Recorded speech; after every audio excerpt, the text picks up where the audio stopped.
raise the rates. And I think that's, to some extent, what you were alluding to, Glenn. I mean, if you feel like the general fund doesn't have enough revenue, because it's just, shifting away from various types of taxation for various economic activities, raise the rates. Or HB 441 was a version of that, in the sense that although it was designed to be revenue neutral, what you would have seen by broadening the base of the activities that would have been taxed for services is greater stability and a decent chance that over time you would have had greater revenue for the sales tax fund, for the general fund that was funded by sales tax.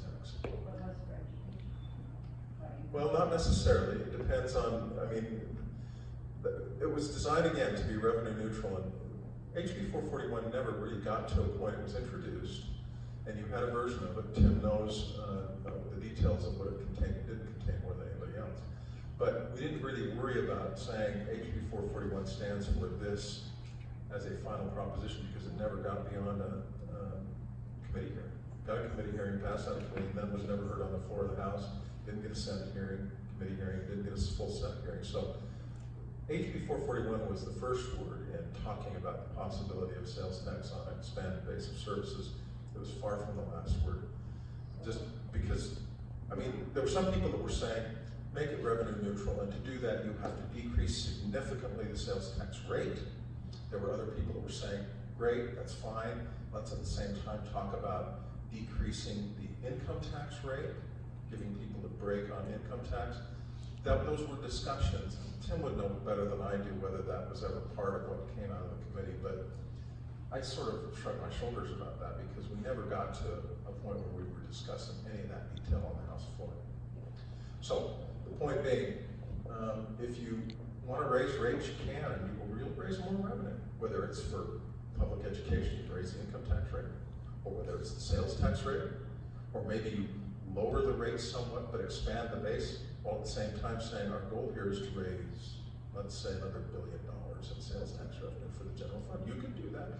There's just an unlimited array of choices that we have in the legislature about how to structure tax reform. And in doing so, whether you want to raise revenue, increase revenue, decrease revenue, raise tax rates, decrease tax rates, give people a tax cut, whatever. Those are all kind of things that were on the table we were talking about, the possibility of it. We have an income tax rate with a flat rate right now, 4.95, single rate for both personal and corporate. That could be changed. You could increase that, you could lower it, you could put progressivity into it. I've been an advocate, a loud and proud advocate of progressive taxation. I've said my personal feeling is those who really are doing well in the state of Utah should step up to the plate and pay more out of their abundance for our public schools. Some people agree. Most of the legislators do not agree. That bill didn't get very far. Try. I'm going to keep trying on it in the future, and I'll support other people who try.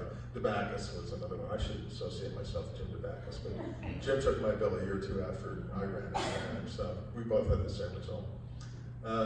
We talked about the sales tax rate at 4.85. If you want to increase rates, of course, it's going to impact everything and everybody that currently pays sales or income tax or fuel tax, whatever it is that you're increasing. But that is an option, raise rates.